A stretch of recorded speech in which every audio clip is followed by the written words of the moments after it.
SIR এখন একেবারে শেষ পর্যায়ে, রাজ্যে বাড়ি বাড়ি গিয়ে এখন ফর্ম জমা নেওয়ার কাজ চলছে। আর এর মধ্যেই এই 25-এই শুরু 26-এর ভোট প্রস্তুতি। রাজ্য বিধানসভা নির্বাচনের প্রস্তুতি শুরু। এসআইআর এর মধ্যে ইভিএম এর প্রথম দফার চেকিং শুরু। সোমরাজ রয়েছে আমার সঙ্গে, আরো বিশদে জানাবে সোমরাজ। দেখো, জাতীয় নির্বাচন কমিশনের তরফে বিশেষ প্রশিক্ষণ কর্মসূচি মূলত ইভিএম এর যে ফার্স্ট লেভেল চেকিং অর্থাৎ প্রথম পর্যায়ের চেকিং, সেই চেকিং ও প্রশিক্ষণ নিয়েই আজ বিশেষ কর্মসূচি জাতীয় নির্বাচন কমিশনের। যে কর্মসূচিতে রাজ্যে সব জেলার জেলাশাসক তথা ডিস্ট্রিক্ট ইলেকশন অফিসাররা রয়েছেন। মূলত রাজ্য বিধানসভা নির্বাচনের প্রস্তুতি এই কর্মসূচি বা প্রশিক্ষণে নেওয়া হবে, তেমনটাই কমিশন সূত্রে খবর। পাশাপাশি একদম প্রশিক্ষণের শেষ পর্যায়ে স্পেশাল ইন্টেন্সিভ রিভিশন, তুমি জানো আমাদের রাজ্যে চলছে, সেই স্পেশাল ইন্টেন্সিভ রিভিশন নিয়েও এক প্রস্তুত আলোচনা হতে পারে, তেমনটাই কমিশন সূত্রে জানা যাচ্ছে।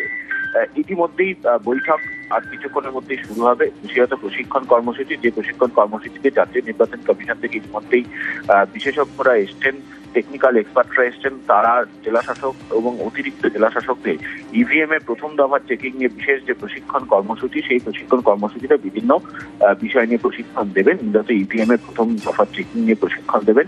ইতিমধ্যেই সব জেলার জেলাশাসক তথা ডিস্ট্রিক্ট ইলেকশন অফিসাররা এসে উপস্থিত হয়েছেন। আর কিছুক্ষণের মধ্যেই শুরু হবে এই প্রশিক্ষণ কর্মসূচি। ধন্যবাদ সোমরাজ।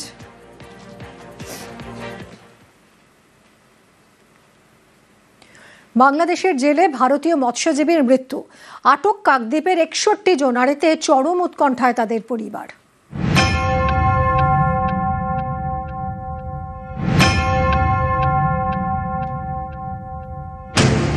দক্ষিণ 24 পরগনার কাকদ্বীপ। মাস চারেক আগে এখানকার 62 জন মৎস্যজীবীকে আটক করে বাংলাদেশের উপকূলরক্ষী বাহিনী। আটক করা হয় 3টি ভারতীয় ট্রলার।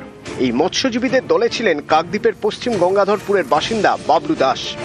অভিযোগ, বাংলাদেশের জেলে তার উপর অত্যাচার চালানো হয়, তার জেরে প্রাণ যায়। এরপর থেকেই উৎকণ্ঠায় 61 জন মৎস্যজীবীর পরিবার। প্রায় 4 মাসের বেশি হয়ে গেছে।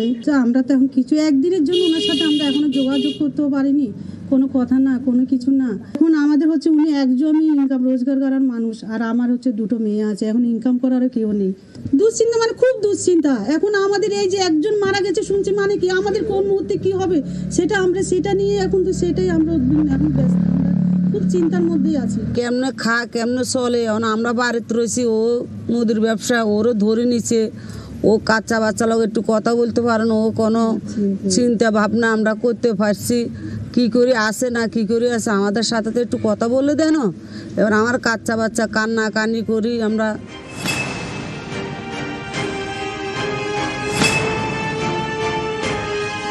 নিয়ত যোগাযোগ রয়েছে আমাদের হাইকমিশনের সঙ্গে, এবং সভাপতি এতগুলো মানুষ উদ্বিগ্ন হয়ে পড়েছে এই মৃত্যুটার জন্য। তো আমরা চালাচ্ছি, এবং কবে ওদেরকে ছাড়িয়ে আনা যাবে সে বিষয়ে আমরা এখনো নিশ্চিন্ত নই, তবে আশা করছি খুব তাড়াতাড়ি একটা কিছু ব্যবস্থা হবে। গত শনিবার ভারতীয় জল সীমান্তে ঢুকে পড়ে বাংলাদেশের একটি ট্রলার। 29 জন মৎস্যজীবীকে আটক করে ভারতীয় উপকূলরক্ষী বাহিনী। এরপর বুধবার ফের ভারতীয় জল সীমান্তে ঢুকে পড়ায় 28 জন মৎস্যজীবীকে আটক করা হয়।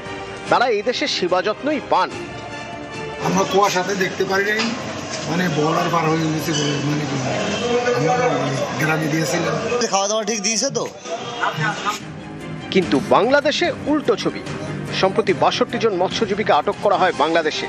অভিযোগ, তাদের মধ্যে বাবলু দাসকে মারধর করা হয়, তার জেরে জেলে মৃত্যু হয়। এরপর থেকেই উৎকণ্ঠায় 61 জন মৎস্যজীবীর পরিবার। কাকদ্বীপ থেকে Biswajit Haldar, news 18 Bangla. BLRO office যেন ঘুঘুর বাসা। সরকারি দফতরে বসে বসে ঘুষ নিচ্ছেন বড়বাবু। চাঞ্চল্যকর ভিডিও ভাইরাল হয়েছে সোশ্যাল মিডিয়ায়। অভিযোগ, গঙ্গারামপুরের বিএলআরও অফিসে নাকি অলিখিত নিয়ম, ফেলো করি তবে কাজ।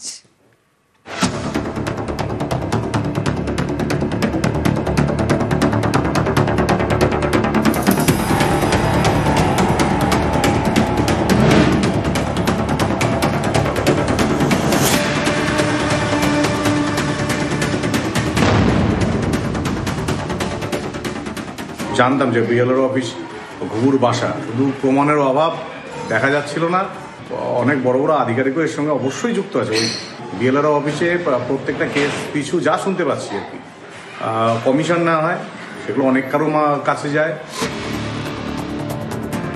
দক্ষিণ দিনাজপুরের গঙ্গারামপুর এখানকার বিএলআরও অফিসে ঘুষ না দিলে নাকি কোনো কাজই হয় না, অভিযোগ স্থানীয়দের। এরই মাঝে একটি ভিডিও ভাইরাল, সেখানে সরকারি অফিসারকে ঘুষ নিতে দেখা যাচ্ছে বলে দাবি। এর সত্যতা যাচাই করেনি নিউজ 18 বাংলা।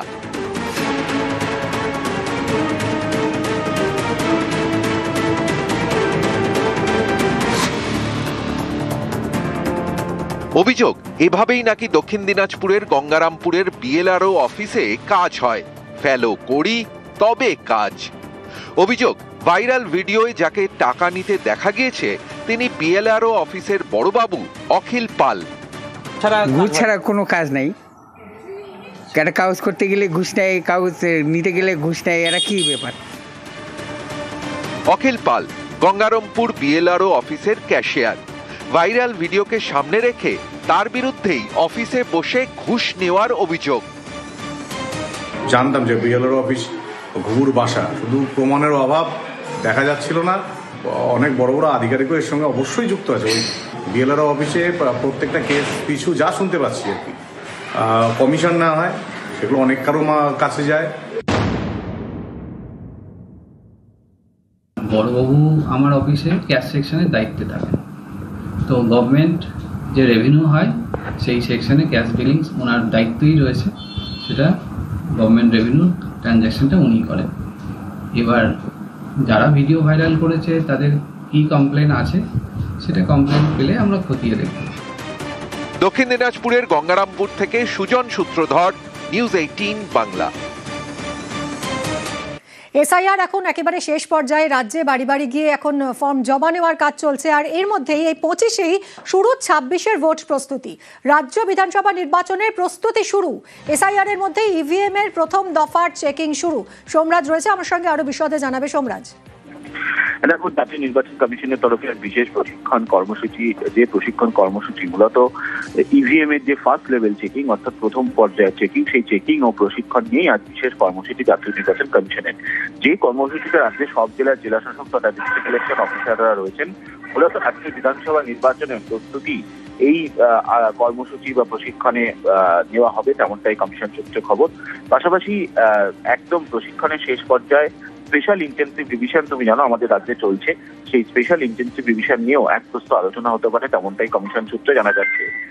ইতিমধ্যেই বৈঠক আর কিছুক্ষণের মধ্যেই শুরু হবে। বিশেষত প্রশিক্ষণ কর্মসূচি, যে প্রশিক্ষণ কর্মসূচিতে জাতীয় নির্বাচন কমিশন থেকে ইতিমধ্যেই বিশেষজ্ঞরা এসছেন, টেকনিক্যাল এক্সপার্টরা এসছেন, তারা জেলাশাসক এবং অতিরিক্ত জেলাশাসকদের ইভিএম এর প্রথম দফার চেকিং নিয়ে বিশেষ যে প্রশিক্ষণ কর্মসূচি, সেই প্রশিক্ষণ কর্মসূচিতে বিভিন্ন বিষয় নিয়ে প্রশিক্ষণ দেবেন। মূলত ইভিএম এর প্রথম দফার চেকিং নিয়ে প্রশিক্ষণ দেবেন। ইতিমধ্যেই সব জেলার জেলাশাসক তথা ডিস্ট্রিক্ট ইলেকশন অফিসাররা এসে উপস্থিত হয়েছেন। আর কিছুক্ষণের মধ্যেই শুরু হবে এই প্রশিক্ষণ কর্মসূচি। ধন্যবাদ সোমরাজ।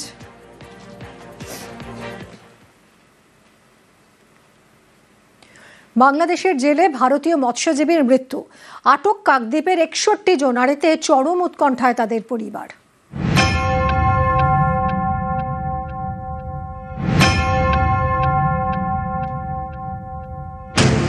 দক্ষিণ 24 পরগনার কাকদ্বীপ।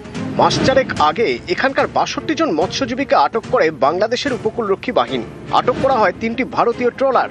এই মৎস্যজীবীদের দলে ছিলেন কাকদ্বীপের পশ্চিম গঙ্গাধরপুরের বাসিন্দা বাবলু দাস। অভিযোগ, বাংলাদেশের জেলে তার উপর অত্যাচার চালানো হয়, তার জেরে প্রাণ যায়। এরপর থেকেই উৎকণ্ঠায় 61 জন মৎস্যজীবীর পরিবার। প্রায় 4 মাসের বেশি হয়ে গেছে। আমরা তো এখন কিছু একদিনের জন্য ওনার সাথে আমরা এখনো যোগাযোগ করতেও পারিনি, কোনো কথা না, কোনো কিছু না। এখন আমাদের হচ্ছে উনি একজনই ইনকাম রোজগার করার মানুষ, আর আমার হচ্ছে 2টো মেয়ে আছে, এখন ইনকাম করারও কেউ নেই। দুশ্চিন্তা, মানে খুব দুশ্চিন্তা। এখন আমাদের এই যে একজন মারা গেছে শুনছি, মানে কি আমাদের কোন মুহূর্তে কি হবে সেটা নিয়ে এখন তো সেটাই আমরা এখন ব্যস্ত, আমরা খুব চিন্তার মধ্যেই আছি। কেমনে কেমনে চলে, এখন আমরা বাড়িতে রয়েছি, ও মুদির ব্যবসা, ওরও ধরে নিচ্ছে, ও কাচ্চা বাচ্চা লোক একটু কথা বলতে পারে না, ও কোনো চিন্তা ভাবনা আমরা করতে পারছি, কি করে আসে না কি করে আসে আমাদের সাথে তো একটু কথা বলে দেন। এবার আমার কাচ্চা বাচ্চা কান্না কান্নি করি আমরা।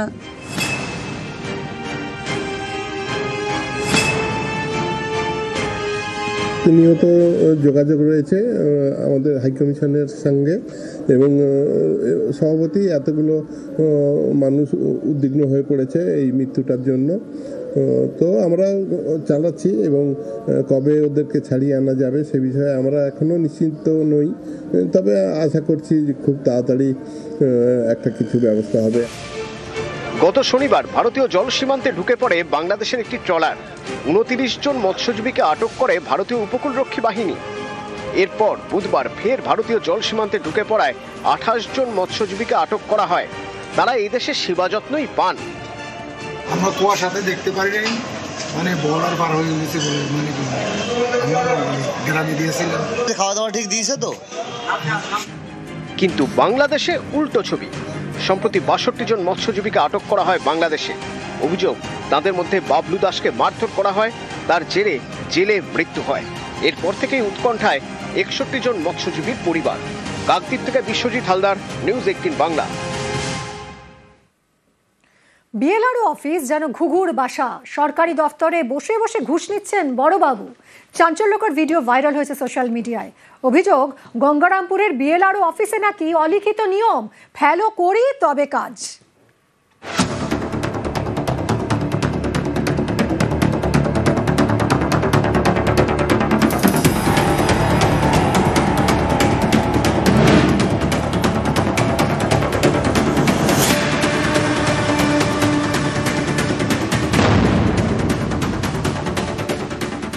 জানতাম যে বিএলআরও অফিস ঘুঘুর বাসা, শুধু প্রমাণের অভাব দেখা যাচ্ছিল না। অনেক বড় বড় আধিকারিকও এর সঙ্গে অবশ্যই যুক্ত আছে। ওই বিএলআরও অফিসে প্রত্যেকটা কেস পিছু যা শুনতে পাচ্ছি আর কি, কমিশন না হয়, সেগুলো অনেক কারো কাছে যায়। দক্ষিণ দিনাজপুরের গঙ্গারামপুর, এখানকার বিএলআরও অফিসে ঘুষ না দিলে নাকি কোনো কাজই হয় না। অভিযোগ স্থানীয়দের। এরই মাঝে একটি ভিডিও ভাইরাল। সেখানে সরকারি অফিসারকে ঘুষ নিতে দেখা যাচ্ছে বলে দাবি। এর সত্যতা যাচাই করেনি নিউজ 18 বাংলা।